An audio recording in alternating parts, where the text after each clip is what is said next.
कहानी की शुरू होती है पुइक नाम के एक लड़के से। इस वक्त वो अपनी महबूबा से मिलने जा रहा है जो पास ही एक रिहायशी कॉम्प्लेक्स में रहती है। पुइक एक माहिर बॉक्सर है, मगर जब से उसकी मां का इंतकाल हुआ है वो अंदर से बिल्कुल टूट चुका है। उसी दिन उसने फैसला किया कि अब वो बॉक्सिंग की दुनिया को हमेशा के लिए छोड़ देगा। पुइक एक गंदी खस्ता हाल बस्ती में रहता है जहाँ गैंगस्टर्स, बदमाश, चोर, इस्मत फरोश औरतें और गैर कानूनी सामान बेचने वाले लोग बसते हैं। कुछ देर बाद पुइक एक छोटे से स्टॉल पर रुकता है और सौदा मुल्क खरीदने लगता है। अचानक एक शख्स आता है और उसकी बेइज्जती शुरू कर देता है। शुरू में पुइक खामोश रहता है, अपनी तौहीन बर्दाश्त करता है, लेकिन जब वो शख्स उसकी मरहूम माँ के बारे में बदजबानी करता है तो पुइक का जब्त टूट जाता है। वो एक लम्हे में उसका गला दबोच लेता है। इसी दौरान पुइक की गर्लफ्रेंड वहाँ पहुँचती है। वो दोनों को अलग करती है और पुइक को वहाँ से ले जाने की कोशिश करती है, लेकिन जैसे ही वो जाने लगते हैं वो शख्स हद पार कर देता है। वो कहता है, जब तेरी माँ जिंदा थी मैं रोज शाम को उसके पास आता था। ये सुनकर पुइक के कदमों तले जमीन निकल जाती है। असल में गुर्बत की मजबूरी के बायस पुइक की माँ इस्मत फरोशी का काम किया करती थी। इस तल्ख सच्चाई के ताने ने पुइक के अंदर का तूफान भड़का दिया। वो अपने होश खो देता है और तैश में आकर उस शख्स को गोली मार देता है। इस जुर्म के बाद उसे 10 साल कैद की सजा सुनाई जाती है और सीधा जेल भेज दिया जाता है। जेल में पहुंचने पर पुइक को एक नए कैदी फ्लोके के साथ जेलर के दफ्तर में लाया जाता है। पता चलता है कि फ्लोके बैंकॉक शहर का एक ख्वाजा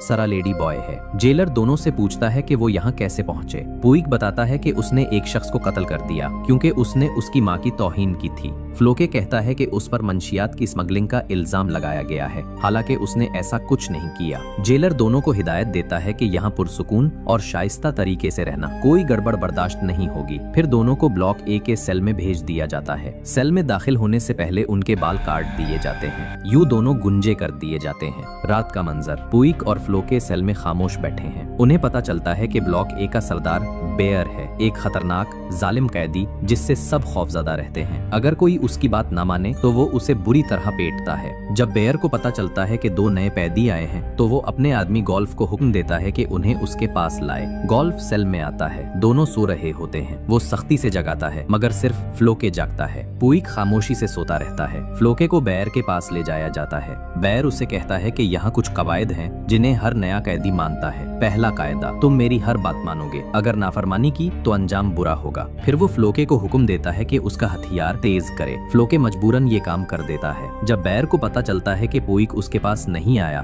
तो वो अपने आदमियों से कहता है, जाओ उसे सबक सिखाओ। सब कैदी मिलकर पुइक को घेर लेते हैं और उसे बेदर्दी से मारते हैं। अगले दिन दोपहर के वक्त बेयर और उसके साथी जेल की कैंटीन में खाना खा रहे होते हैं। इसी दौरान ब्लॉक बे के कैदी भी आ जाते हैं। उनका सरदार बैंक है और उसका खास आदमी फ्रैंक। पुइक जख्मी चेहरे के साथ खाना लेने आता है। वो बैठने की जगह तलाश कर ही रहा होता है कि गोल्फ आकर उसका खाना गिरा देता है। पुइक गुस्से से देखता है मगर खुद पर काबू रखता है। ये सब देखकर फ्रैंक को उस पर तरस आता है मगर बैंक उसे रोक देता है। दूसरे ब्लॉक के मामले में मत पड़ फ्रैंक। कुछ देर बाद गुस्ल खाना, पुइक दूसरे कैदियों के साथ नहा रहा होता है। बेयर और उसके साथी आते हैं और उसे घेर लेते हैं। बेयर तंजिया लहजे में कहता है, यहाँ नहाना मुफ्त नहीं, पैसे डायमेंशंस नहींगे। पुइक कहता है, मेरे पास एक पैसा नहीं, जो कहना है कह दो। बेयर कहता है, अगर पैसे नहीं तो घुटने टेक दो। पुइक को जबरदस्ती घुटने टकवाए जाते हैं और उसे बुरी तरह पीटा जाता है मगर वो चुप रहता है। फिर फ्लोके को पकड़ कर लाया जाता है। बेयर कहता है, इसे लात मार वरना तेरा भी यही हाल होगा। फ्लोके मजबूरी में हल्की सी लात मारता है। फिर सब मिलकर पुइक को बेहोश होने तक मारते हैं। बेहोशी में पुइक को अपना बचपन याद आता है जब उसने एक बॉक्सिंग मैच में हिस्सा लिया था मगर उसका हरीफ ज्यादा ताकतवर था और उसने पुइक को शिकस्त दी थी। वो घर लौटता है। उसकी बीमार माँ उसके जख्मों पर मरहम लगाती है और कहती है, बेटा ये बॉक्सिंग छोड़ दो, ये खेल तुम्हें तोड़ देगा। पुइक आहिस्ता से जवाब देता है, अम्मी अगर मैं बॉक्सिंग नहीं करूंगा तो हम खाएंगे कैसे? मैं वादा करता हूँ एक दिन आपको खुश करके दिखाऊंगा। मंजर वापस हाल में आता है। जेलर पुइक पर पानी डालता है। वो होश में आता है। जेलर कहता है, उठो, सबके साथ मैदान में कतार में खड़े हो जाओ। जेलर के जाने के बाद फ्लोके आता है। वो पुइक को एक संतरा देता है और आहिस्ता से कहता है, मुझे माफ कर दो, मैं मजबूर था। बेयर ने कहा था लात मारने को। पुइक मुस्कुरा कर जवाब देता है, कोई बात नहीं, मैं समझता हूँ। फ्लोके चला जाता है। मैदान में फ्लोके जैसे ही पहुँचता है बेयर उसे फिर मारता है क्योंकि उसे पता चल गया होता है कि उसने पुइक की मदद की। तभी पुइक आता है। वो सीधा बेयर को ललकारता है, अब बहुत हो गया। पुइक एक ही लात में गोल्फ को बेहोश कर देता है। बेयर उस पर हमला करता है मगर उसी दौरान फरंद आगे बढ़ता है और कहता है, रुक जाओ बेयर, वो पहले ही जख्मी है। ब्लॉक बी का सरदार बैंक भी आगे आता है और कहता है, बेयर सुलह कर लो, पुइक अब हमारे ब्लॉक में रहेगा और फ्लोके भी उसी के साथ जाएगा। बेयर राजी हो जाता है क्योंकि वो जानता है कि बैंक से दुश्मनी महंगी पड़ सकती है। रात को पुइक को ब्लॉक बी के सेल में मुंतकिल कर दिया जाता है। कुछ देर बाद बैंक और फरंग उसके पास आते हैं। बैंक पूछता है सो क्यों नहीं रहे? पोइक कहता है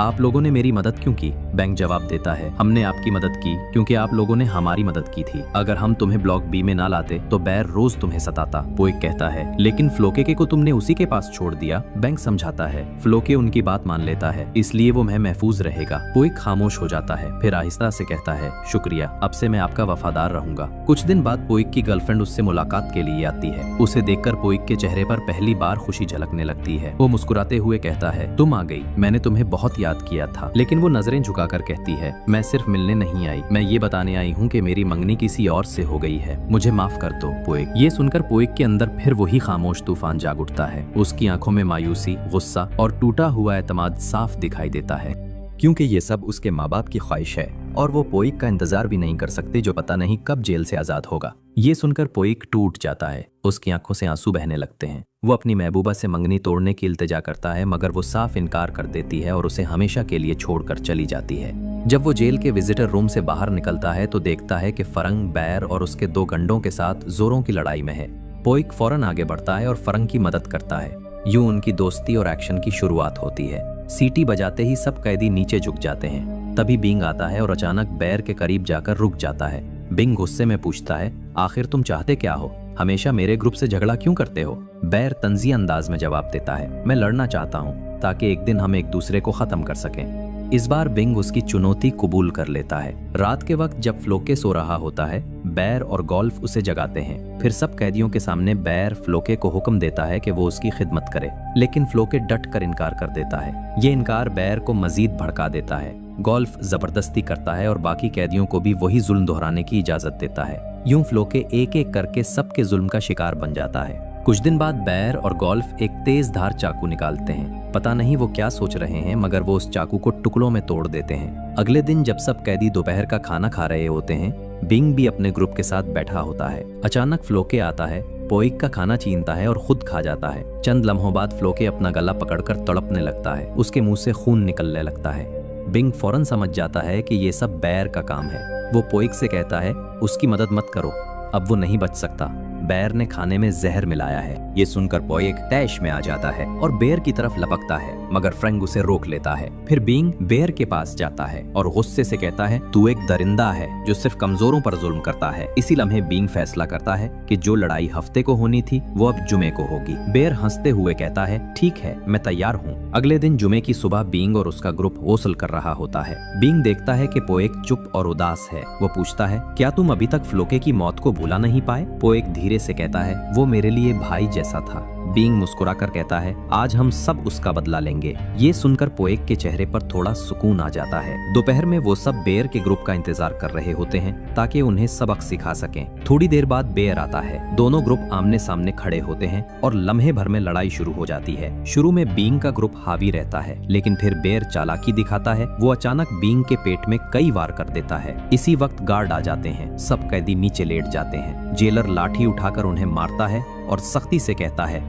अगर दोबारा लड़ाई हुई तो तुम्हारी सजा 10 साल और बढ़ा दी जाएगी। रात को जब ब्लॉक बी के कैदी सो रहे होते हैं, फ्रैंक देखता है कि बिंग ने कंबल ओढ़ा हुआ है, हालांकि मौसम गर्म है। पोइक उसके करीब जाता है, छूता है, बदन तप रहा होता है। वो कमीज हटाता है तो जख्म देखकर चूक जाता है। फ्रैंक फौरन सबको जगाता है और कहता है देखो किसी के पास दवा हो तो निकालो। पोइक जख्म पर पट्टी करने की कोशिश करता है मगर जख्म बहुत गहरा है। वो बार बार गार्ड को पुकारता है मगर कोई नहीं आता। बिंग कमजोर आवाज में कहता है चिल्लाना बंद करो, अब कुछ फायदा नहीं, बस मेरे लिए दुआ करो। फिर वो आंखें बंद कर लेता है। फ्रैंक बाकी कैदियों को कहता है सो जाओ, सब खत्म हो गया। पोइक बिंग के पास बैठा रहता है। बिंग आहिस्ता से कहता है लगता है आज मेरी आखिरी रात है। वो दोनों से कहता है मेरे बदले बेर से इंतकाम लेना, और चंद लम्हों बाद उसकी सांसें थम जाती हैं। सुबह होते ही पोइक और फ्रैंक बेर के पास पहुंचते हैं जो नहा रहा होता है। वो उसके साथियों को मार भगाते हैं। बेर हंसता है और कहता है क्या बात है, सिर्फ तुम दोनों आए हो? लगता है बिंग अब नहीं रहा। ये सुनकर पोइक के सब्र का पैमाना लबरेज हो जाता है। वो कहता है आज फैसला हो जाएगा, एक बचेगा या दोनों खत्म।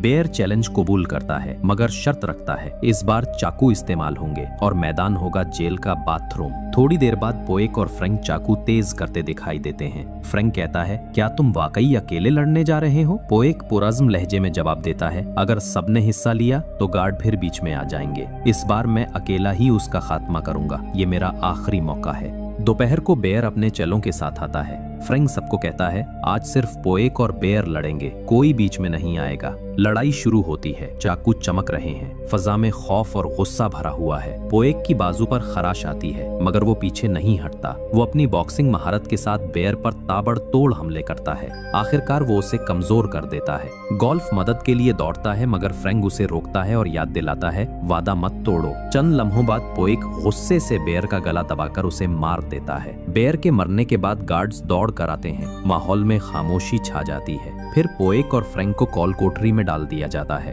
थोड़ी देर बाद जेलर आता है, खाना रखता है और संजीदगी से कहता है, आज तुम्हारा यहाँ आखिरी दिन है, कल तुम्हें उससे भी सख्त जेल में मुंतकिल किया जाएगा। पोएक हैरत से पूछता है, बेयर ने तो 2 लोगों को मारा था, उसे कोई सजा क्यों नहीं मिली? जेलर ठहरे लहजे में कहता है, क्योंकि उसने सब कुछ बहुत होशियारी से किया था, कोई गवाह नहीं था। कुछ देर बाद पोएक और फ्रैंक को दूसरी जेल में मुंतकिल कर दिया जाता है। दोनों अपनी किस्मत कबूल कर लेते हैं, लेकिन यहाँ एक नया मोड़ आता है। उन्हें एक दूसरे से अलग जेलों में भेज दिया जाता है। यूं आज की हमारी कहानी एक दर्द भरी फजा में खत्म होती है, जहां हमें ये सबक मिलता है कि जो हमारा साथ दे, हमें भी उसका साथ निभाना चाहिए। चलो फिर मिलते हैं एक और जबरदस्त कहानी के साथ।